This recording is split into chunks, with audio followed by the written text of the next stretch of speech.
تجھ میں نشہ ہے تو بالکل افی میں. ہمارے ڈاکٹرز نے، نرسز نے، میڈیکل ورکرز نے اس مشکل وقت کا جس طرح سامنا کیا تو مجھے اپنی قوم کے اوپر بڑا فخر ہوا اور اپنے سارے ہیلتھ ورکرز کے اوپر. اور ابھی بھی ہم نے سب نے ماسک پہنے ہوئے ہیں. ہمیں ایک خدشہ ہے کہ ایک سیکنڈ ویو آ سکتا ہے اور تھوڑا تھوڑا انڈیکیشنز ہیں کہ ہمارے کیسز تھوڑے بڑھ رہے ہیں. مجھے زیادہ خوف ہمارے ان شہروں میں ہے جدھر پولوشن زیادہ ہے، جدھر اسموگ زیادہ ہے. جو اگلے 2 مہینے ہیں اگر انشاءاللہ اگر ہم نے یہ صحیح طرح گزار لیے تو اس کے بعد مجھے اتنا خدشہ نہیں ہے. لیکن لاہور میں خاص طور پہ اب سے لے کے نومبر کے اینڈ تک جب اسموگ آئی ہوتی ہے، جب ویسے ہی وائرسز زیادہ ہوتی ہیں تو ہمیں بڑا احتیاط کرنی پڑے گی سب کو. اور وہ بھی 3-4 اور شہر ہیں، کراچی ہے، گجرانوالا جدھر زیادہ ہے، فیصل آباد اور پشاور ادھر زیادہ خطرہ ہے. تو اس لیے میں آج اس پلیٹ فارم سے بھی ریکویسٹ کرنا چاہتا ہوں اپنے پاکستانیوں کو کہ بڑا دیکھ کے یہ اگلے 2 مہینے گزاریں، کیونکہ اصل تو پریشر پڑتا ہے ہمارے ہیلتھ ورکرز کے اوپر، ہمارے ڈاکٹرز اور نرسز کے اوپر اور جو لوگ کام کرتے ہیں وہاں. آج میں 3-4 باتیں آپ سے کرنا چاہتا ہوں، کیونکہ ڈاکٹرز کمیونٹی ایک ایسی کمیونٹی ہے جن کے صرف یہی نہیں کہ وہ ایک کام کر رہے ہوتے ہیں سوسائٹی میں جو سب سے زیادہ اللہ کا کام ہوتا ہے کہ دکھی لوگوں کی تکلیفوں دور کر رہے ہوتے ہیں. اور دوسری چیز یہ کہ وہ اوپینین میکرز ہوتے ہیں، کیونکہ لوگ ڈاکٹر سے بات کرتے ہیں، بلکہ ڈاکٹر سے وہ بات کرتے ہیں جو اپنے گھر والوں سے بھی نہیں کرتے. تو وہ خاص ایک معاشرے میں ان کا مقام ہوتا ہے اور معاشروں میں عزت ہوتی ہے ڈاکٹرز کی. تو سب سے پہلے کہ دیکھیں میرا جو ایکسپیرئنس سب میڈیکل پروفیشن سے ہوا جب میری والدہ کو کینسر ہوئی، اور تب پہلی دفعہ مجھے اندازہ ہوا کہ پاکستان کے ہاسپٹلز ان کی سٹینڈرڈ گرتی جا رہی تھی.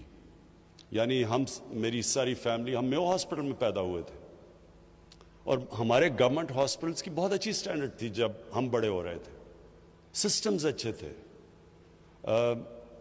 آہستہ آہستہ ہمارے ہاسپٹلز کی سٹینڈرڈ نیچے جانی شروع ہوئی، اور اس کی ایک بہت بڑی وجہ یہ تھی کہ جو ایک نیشنلائزیشن ہوئی ڈاکٹر ہاسپٹلز کی اور اسکولوں کی 70s میں، اس کا بہت بڑا نقصان ہوا. اور کیونکہ میں اس کو ایک واٹر شیڈ سمجھتا ہوں کہ اس کے بعد ہمارے اسکولوں کی بھی سٹینڈرڈ نیچے چلی گئی، گورنمنٹ اسکولز نیچے چلے گئے، ہمارے گورنمنٹ ہاسپٹلز نیچے چلے گئے، اور پھر پرائیویٹ اسکولز بھی آنے شروع ہوئے اور پرائیویٹ ہاسپٹلز بھی آنے شروع ہو گئے. اور اس کی وجہ یہ تھی کہ سزا اور جزا ختم ہو گئی. جب سے اللہ نے دنیا بنائی ہے، جس سسٹم میں سزا اور جزا ختم ہوتی ہے وہ سسٹم نیچے چلا جاتا ہے. کیا وجہ ہے کہ میں محنت کروں اور مجھے بھی اتنے ہی پیسے ملے اور وہ جو ایک ڈاکٹر محنت ہی نہ کرے؟ جب جس سسٹم میں یہ ہوتا ہے وہ سسٹم کبھی کمپیٹ نہیں کر سکتا. تو جب ہمارا یہ سسٹم آیا اور آہستہ آہستہ یہ جو سب کی پروموشن ہو جاتی تھی اور پھر سب کی سیلری انکریز ہو جاتی تھی، کوئی تمیز نہیں کی جاتی تھی کہ محنت کون کر رہا ہے اور کون محنت نہیں کر رہا، اس سے ڈیٹیریشن ہمارے ہاسپٹلز میں آنی شروع ہوئی. اور یہی ہمارا گورنمنٹ اسکولوں کے اندر آہستہ آہستہ وہاں بھی ڈیٹیریشن شروع ہو گئی. اور پھر پرائیویٹ اسکولز بڑھنے شروع ہوئے، پرائیویٹ ہاسپٹلز آنے شروع ہوئے، کیونکہ جو پیسے والے لوگ تھے وہ تو اپنا پرائیویٹ ہاسپٹلز میں جا سکتے تھے، لیکن عام لوگوں کے لیے، غریب لوگوں کے لیے گورنمنٹ ہاسپٹلز ہو گئے. اور کیونکہ صرف غریب جانا شروع ہوئے تو ان کی اور سٹینڈرڈ نیچے جانی شروع ہو گئی، اکاؤنٹیبلٹی کم ہو گئی. اور جو امیر لوگ تھے وہ پرائیویٹ ہاسپٹلز میں، اور پھر جو سپر رچ تھے وہ اپنی چیک اپس بھی لنڈن کروانا شروع ہو گئے. تو اس سے ہوا کیا کہ جب جو ملک کے فیصلے جنہوں نے کرنے تھے ہیلتھ کیئر کے اوپر، جب ان کو کھانسی بھی ہو تو وہ لندن چلے جائیں، تو پھر کس نے پرواہ کرنی تھی کہ پاکستان کا ہاسپٹلز اور ہمارے انسٹیٹیوشنز کیسے امپروو ہونے تھے؟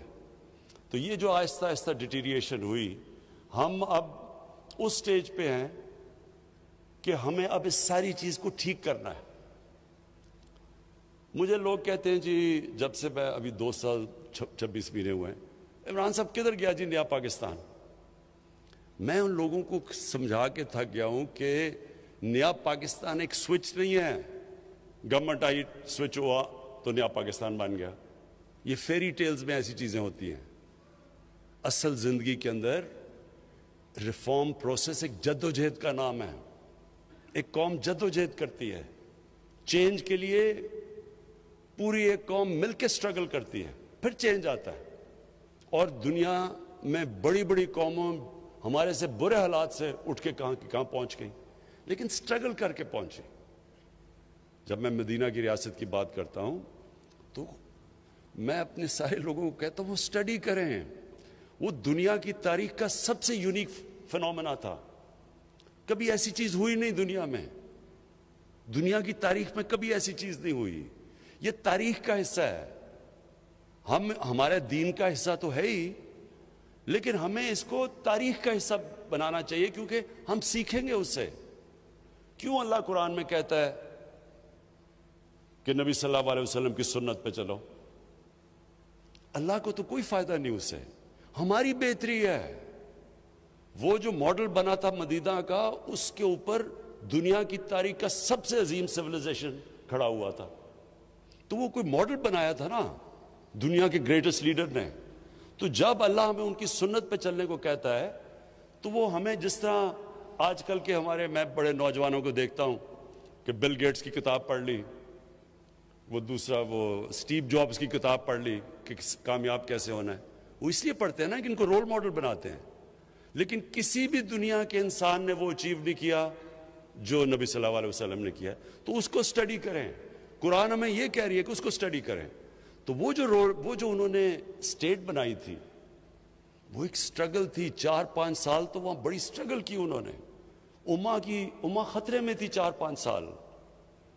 جنگ خندق اور جنگ احد میں امہ بڑے مشکل حالات میں تھی، بڑے کھانے پینے کے لیے چیزیں نہیں تھی، مشکل تھے، سٹرگل کی تھی۔ تو لیکن پھر وہی دنیا کی تاریخ ہے کہ وہ پھر جیسے اس سٹرگل سے نکلی تو ایسی مضبوط قوم نکلی کہ انہوں نے دنیا کی امامت کی کتنے سالوں، کتنی صدیوں۔ ہمارے لیے یہ ٹائم ہے اب سٹرگل کرنے کا۔ ایک ادارہ جو خراب ہو جائے، جس میں بری عادتیں پڑ جائیں، جس کے سسٹمز کولیپس کر جائیں، اس کو ٹھیک کرنا کا زیادہ مشکل ہوتا ہے بنسبت ایک نیا ادارہ کھڑا کر دو۔ ہم نے 3.25 سال میں شوکت خانم ہاسپٹل پشاور بنایا ہے۔ جوائنٹ کمیشن انٹرنیشنل، جو ایک امریکہ کی اکریڈیٹیشن، ایک آپ کو سرٹیفکیٹ ملتا ہے، وہ آ کے 1 ہفتہ پورا آڈٹ کرتے ہیں، دنیا میں، ساری دنیا میں وہ جاتے ہیں، اور وہ پھر جب آپ کو سرٹیفائی کرتے ہیں کہ جوائنٹ کمیشن انٹرنیشنل کی آپ کو سرٹیفکیٹ ملی، اس کا مطلب انہوں نے سرٹیفائی کیا کہ وہ انسٹیٹیوشن انٹرنیشنل سٹینڈرڈ کی ہے۔ تو دونوں شوکت خانم، پہلا یہ لاہور والا اور پھر جو پشاور میں 3.25 سال میں بنا، دونوں کو جوائنٹ کمیشن انٹرنیشنل کا سرٹیفکیٹ مل چکا ہے۔ میننگ کہ ایک نیا ہاسپٹل بنانا 3 سال میں ایک انٹرنیشنل سٹینڈرڈ کا ہاسپٹل بن گیا۔ لیکن جو پرانے ہاسپٹل تھے پختونخوا کے، لیڈی ریڈنگ ہاسپٹل، خیبر میڈیکل کالج، ان کے لیے جو ہم نے ریفارم کرنے کی کوشش کی، یہ بڑا لمبا پروسیس ہے۔ اس میں عدالتوں میں جانا پڑا، سٹے آرڈرز ہو گئے، سزا اور جزا کا کانسیپٹ نہیں تھا، کسی کو جو کام نہیں کر رہا اس کو نکالتے تھے، وہ جا کے سٹے آرڈر لے لیتا تھا۔ سسٹمز بڑے مشکل تھے چینج کرنے کے لیے، بری عادتیں پڑ چکی تھی۔ تو وہ جو آہستہ آہستہ پروسیس ہوا، وہ ڈاکٹر فیصل نے بتایا نہیں آپ کو کہ وہ جو ہم نے ریفارمز کری ہیں ان کو، اور ریفارم ہے کیا؟